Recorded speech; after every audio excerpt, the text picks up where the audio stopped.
Hey everyone. So, title kind of says it all, doesn't it? Not streaming. Dickhead. Okay. So, title kind of says it all. So I've been thinking about online leagues because it seems like they're here to stay, right? They don't seem to really be going anywhere. Everybody seems to be, kind of focusing on that. ECS and ESL are the big two, right? But then you still have other online kind of platforms that come through, Star Series, et cetera, right? So, but let's talk about the big two, ESL and ECS, because that seems to be the main model for both of these leagues, right? Massive league that leads into a big LAN finale, right? But there's that league, right? There's that league, and in this case, in both of these cases, right, there's a studio that's being used to produce these leagues. And so that's my gripe, actually. That's where I start to wonder, right? Now, just to outline a few points, right, before we get into the thick of it, these online leagues, the main focus of these online leagues is because it costs very little compared to an actual LAN to run these. And so really it's a way for these tournament organizers to accumulate hours watched, right? To accumulate eyeballs so that they can later go on to their sponsors and say, right, we over this entire league that you sponsored, we got X number of hours watched, X number of concurrents, X number of all these stats, right? But it pads the stats. It adds a lot to the stats for very little in cost when compared to big LAN events, right? Where you're getting whole camera crews involved, when you're flying people in, flying people out, all sorts of massive costs, renting the stadium, building the stage, getting the lights, all that shit costs boatloads of money. So when you think about actually just running something in a studio that you happen to be renting or own, and you're just talking about flying in a handful of people to sit in front of a camera and cast, right? Good, cool beans, right? If you're a tournament organizer. But when it comes to interest, it feels like we're still kind of operating on this model that really it's the matches are the only thing that matters.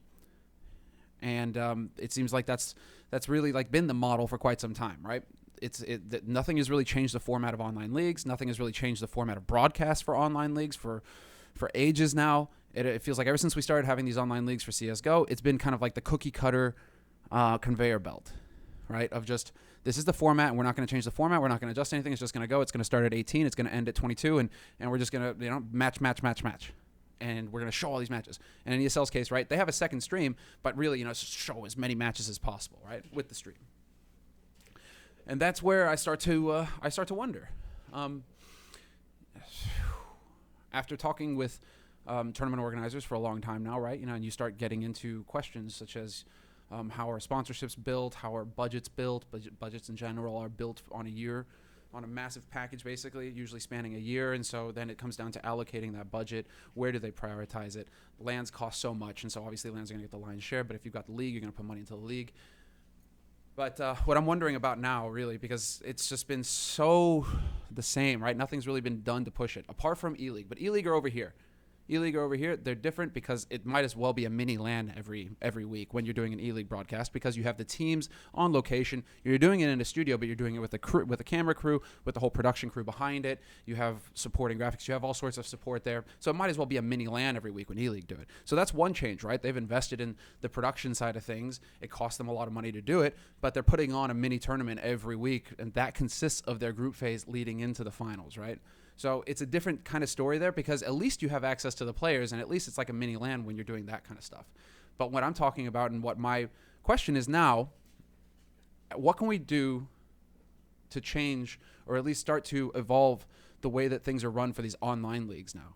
Because for me, it's more like, and I tweeted last night, what's the difference right now between an online league held in a studio, produced in a studio, versus two guys goofing around with good mics? Got to say that, because obviously one of the main gripes is all but the mic quality. What's like if you have a decent studio mic in a decently insulated room, there shouldn't really be too much of a difference, right, in sound quality. So what's the difference between two guys goofing around with mics in their own rooms, right, or in a little white label studio or something like that, versus putting on the whole studio thing? There isn't really one, because when it comes to actual additions that the production is bringing, we're not really seeing it. Now, that's not to say that there aren't ideas. Like, we've seen it in the past. I think the one that really stands out for a lot of people is weatherman segments, right? Where you have the touch screen, and you get into this round, and you're like, right, okay, in this round, we see the CT, we see the T side. This is what the T side we're trying to develop. This is how the CT countered them. You're drawing on it, all that super interesting stuff, right? But it's like one of the first things to get cut, right? And this is kind of one of the eternal struggles for creative for the creative side of things, is that when you're trying to justify creative to sales are interested in numbers and they're interested in quantifiable things, right? Like I can point at this and say, this is worth X. I can then take that and sell that, right? It's very difficult to kind of quantify like what value that like the additional things bring to a broadcast. And so when you're looking at running the most streamlined product possible, which is what Pro League has turned into, or ECS, right? Very streamlined, right? 2 guys sitting at a desk, 2 guys on the analyst desk, maybe 3, right? Sato was sitting in last night, for example. So they're even doubling up. They're using a commentator to get in there and actually, bolster the analyst desk. But let's say the desk, it's just this like a 2 camera setup and maybe 3, right? Because you have that one host shot, but you have just very minimal number of cameras, 2 desks, boom, there you go, right? Well, what I'm wondering is like, what I'm wondering at the end of the day is like, should we be looking to expend a little bit more on these online leagues and try and create more of a show around it? And how do we actually start changing up? How do we actually start changing up the format so that we can start actually exploring different options? And so I've talked about this in past videos. You guys, it's all in the playlist. You guys can go and check them out. Broadcasting was one of them, but we've been stuck in this format for a while now where it's like we show all the games, and we show all the games on the mainstream. So one of my I guess solutions, or right, what I'm thinking, opinion, right, is, well, why don't, if the idea is to cut down on cost, you have the second stream already, right? Pro League, for example, they've gone live with it. They have their main broadcast for the main stream, and then they have a secondary stream that's being broadcast as well. Why not have a third one? And why not start thinking about maybe trying to build more of a show around the matches? To touch on that on the Weatherman segment, for example, I use that as the example because I really like it. I think it's interactive. You really get to outline your points. You have the time to really point things out to people and really give them bits of information that feel like they're more informed. And so when they watch the match, maybe they pick up on something and they're like, oh, wait, now I know what could happen next. And sure enough, it happens. And they feel good. They feel like they know the game. And you feel good because you feel like you've taught somebody something that's going to give them joy, right, when they go on to watch games in the future, because they're going to feel like hot shit, because they're going to know what's going on. I really like the Weatherman segment. I would like to see a lot more of that. But it takes time. It takes preparation. And it takes a will to actually be able to put together these packages, put them and actually execute them in a stream. When you're doing a LAN setting, like at Oakland, very difficult to actually make that Weatherman segment work well because you didn't know the vetoes, you didn't know the maps, and so Dazed, he's got this prepared package for Mirage. Okay, the map being played is Overpass. Shit. Well, you can go ahead and do the Weatherman segment and talk about Mirage and likely strategies that you'll see on Mirage, etc., except that you happen to be playing a different map. And so the value of that content kind of goes down in the moment. One thing you could do with that is actually create a whole set of those sorts of things that cover all of the maps, right? A lot of work would go into this, but creating a lot, all sorts of different maps and then loading it to YouTube afterwards or something along those lines. I don't know, like putting it somewhere else so that it's not just lost in the broadcast right off the bat. Whatever kind of supporting ideas you come up with on the broadcast itself, you can then just carry over and keep as like standalone. You build it so that you can keep it as like standalone stuff on the side that then goes into bolster your YouTube or wherever people go to watch your VODs, stuff like that, right? But to come back to the mainstream idea and how you would work in a Weatherman segment. What I'm wondering is, should we be showing all of these games or should we be cherry picking games now? Should we really start to think hard about like, which games do we want to show? Okay, we've been building this story through this league. How do we take the time to really put the emphasis on one particular match, a key match that's going to be coming up, or 2 or 3, right? And like kind of like build your night so that it's more compact, but you have more time to prepare and really get into the nitty gritty if you only have for the mainstream, for example, and it's going to be like a 5-hour broadcast, throwing numbers out there, right? Like a 4 to 5 hour broadcast. You're covering 3 maps. And so you have a lot of time to actually develop around that, right? Also in these online leagues, you can know the vetoes weeks in advance. That's something that Pro League have done in the past where they've gone ahead a couple weeks in advance, 3 weeks, whatever, and gotten all the vetoes for all of the group stage matches from the teams. And so contrary to what happens in a LAN situation, a LAN setting, where you're literally learning the veto as you go, and so you have no time to prepare packages. You can't do anything to kind of bolster it. You can kind of just like Oakland, right, with the Weatherman side, you kind of shoot in the dark and hope that you're going to hit something. But in this sort of situation, you've literally got the Hawkeye, bullseye going on right there. You know everything in advance. You know which teams are going to be playing. You know which players are going to be playing. most of the time, unless some kind of roster shift comes in unexpectedly, right? But you know which teams are going to be playing, and you know which maps they're going to be playing. So is it something that we could do to actually improve like an online broadcast where it's like, okay, you have these elements. Now what can you do with it, and how can you change up the format so that you're actually like bringing more value than just showing the match? Showing the match is the bare minimum that you can do. And to be frank, if the focus is the match, why don't you just have two guys in a white label studio somewhere, or even just, you know, studio mics? You go to break page, just like roll it back all the way back, and roll it all the way back to how it was, and just when it was nothing but online. There were no studios. It was just two guys on a stream. There's a break page with your sponsor logos if that's what you need to get in there, right? You know, some product placement, some sponsor logos, whatever, but there's a break page, and then you're rolling into the next match, and you're rolling into the next match, and the whole focus is on the match, right? Without anything really going into it. That's kind of how it feels today, right? It feels like a glorified version of that, what we're seeing, because I don't feel like we're doing too much to actually get people involved in the mainstream apart from just the CS. And so one way I was thinking of, you know, okay, maybe this makes sense is, well, okay, we take the time to actually create the content, which is to put together these packages, these stats packages, to put together like individual player analysis, as far as like, we have heat maps, right? We never use the heat maps. And well, no, we've used the heat maps, but we've done it in a way that doesn't really make sense. We're looking at like a team, and where in this half did they spend the majority of their time? But what about if we were to have, you know, like, okay, let's say it's NIP versus SK tonight. Well, how would they play? They're EU versus, okay, whatever. NIP versus Fnatic, the Swedish battle, right? Swedish clash. And you're obviously going to have Olaf Meister, and you're obviously going to have Get Right, because those two guys are fascinating to watch. Get Right, a bit of a lurk role. Olaf Meister, just a wrecking ball. If you have the time to actually get into it, right, leading into the match, you can start by if you've only got like a couple of matches a night, 3 matches, 4 matches, right? But you have time in between those matches. You can start setting up content where it's like, okay, I want to focus on these two guys. Get Right, because perhaps he hasn't been having the confidence that he's had in the past. He's kind of struggling a little bit right now. Let's take a look at how he's played this map that we know is going to be coming up. Let's look at how he's played this map in the past. And so, boom, heat map. And we can say, right, so, you know, if you watch the heat map, if you see the heat map, you know, throughout his average CT side, this guy tends to kind of lurk around over here. He kind of tends to look over here, you know. And tonight, you know, curious to see if he's going to be, you know, if he'll have changed that up, or if he's going to fall into that similar pattern. Will Fnatic have figured that out? Well, actually, hold on. Let's go ahead and take a look at what Olaf Meister is going to do from Fnatic. And this is what he's kind of done in the past. These are his tendencies. He tends to get ADR. You know, he tends to do, like, he's a reliable player that you can count on, because in general, he's getting between 80 to 100 ADR. So you can tell he's a real heavy hitter, and you want to have him in these key positions. And sure enough, if we look at the heat map, boom. Yeah, I'm just spitballing here, right? But, like, is this the kind of content that would be interesting? Is it worthwhile doing this kind of content? And is there actually something that you can try and do afterwards where you tailor this to become a standalone little show, right? You use it initially for the broadcast. So you're going into it in the evening and you're saying, right, we're going to have these matches tonight, boys. Broadcast starts at 18, sure. People are getting home from work, home from school, got time to relax at home. But then they know, starting at 18, I'm going to have nothing but pure unadulterated CS and CS talk, CS actual content built around it. Really turn it into an experience instead of just, oh, there's 5 matches. And I'm just going to be able to, I mean, it's sick to watch matches, don't get me wrong.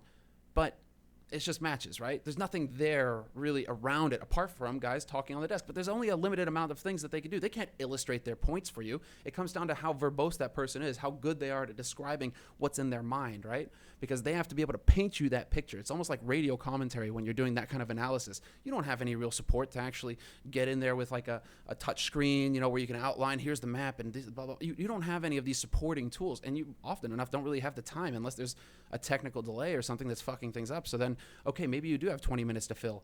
But the 20 minutes is going to be up to you to paint that fucking picture, because you're not going to get anything else, right? Or at least you're not getting enough to really illustrate, you know, a point.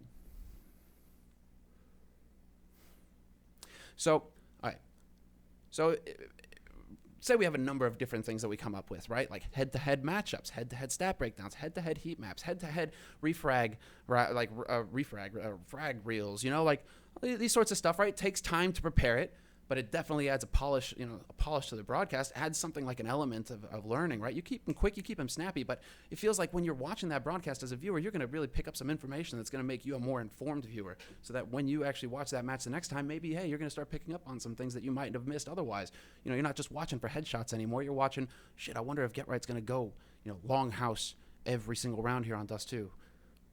It doesn't happen or doesn't it, right? Like maybe some stuff like that could get real fun, because I feel like, contrary to LANs, where in the current LAN format that we have, where you're trying to jam pack as many matches as you possibly can, because you need to have as thorough a format as possible for the tournaments. That means best of threes. I mean, it's just like the map veto's happening, but it's like best of threes. If it goes 3 maps and if it goes overtime, holy shit, you're talking about a 4-hour block right there. And then maybe you got another 2 best of threes behind that. You don't want your production crew, some of them are union, some of them are costing you overtime. You don't want them here 12, 13, 14 hours. You need to get through the day fast. You don't have time for anything else. It's on your admins to shift those players out as quickly as possible, or you're lucky enough to have the means to actually have multiple setups so that you can just literally have one team, like one pair of teams ready to go as soon as the other one is done. And so you're immediately swapping into those, right? In the LAN format, the way that it is right now, how the broadcast is set up, where there is no time to actually build content, like real content that's going to get people interested, right? Build storylines around a player like, Olaf Meister, pre-injury Olaf Meister. These were the peaks that he reached. But then he had the injury. Oh, man, okay, let's actually go and do some research on what that injury is, right? Oh, man, okay, so it's like his pectoral muscle that was blocking off a nerve, illustration of that. And this caused his hand to get swollen. He wasn't able to react in time. I heard stories of him, like, it got so bad after the matches he played at Columbus that he was literally, like, unable to pick up a glass of water. Like, he knocked his Coke across the table because his hand was just useless, right? Oh, my God, that could be really interesting shit that you want to talk about, right? And then, okay, at that time, right, oh, man, Olaf Meister, that really sucks. Is he ever going to make it back? Is the injury that... Come back down, the trough, the dark days of him having to go on break, but then the slow rise back up to him being a fucking monster. Again, here at the last major, this man just murdered people. Him and Crims, with the help, obviously, of Twist, Dennis, and Disco. Those guys did some work, too, but him and Crims, it was almost like the return to the glory days. They were just banging heads off left and right. They get into the semifinals when they know they're changing the roster afterwards, but it doesn't stop those 2 guys from caving skulls. Holy shit. Right? And there's your return to the peak. And it could potentially even go higher, because now we've got the old Fnatic roster on which he dominated, right? So we can even go higher. But see what I'm trying to do here?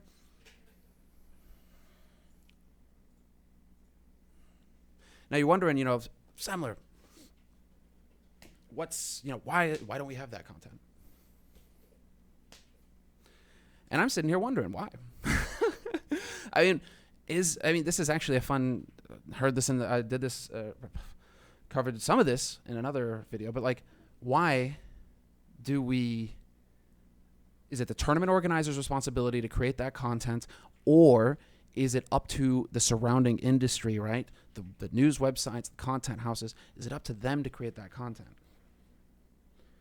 And I thought, maybe, it isn't up to the tournament organizer. They're the ones who are shouldering the cost of actually running the tournament. They got to put up millions in prize money. They got to cover all sorts of costs. I mean, it's a tough situation. Sure, definitely they're struggling to make money. They're making money, but they're not making boatloads of money. Nobody's getting rich in esports, not in that way, at least.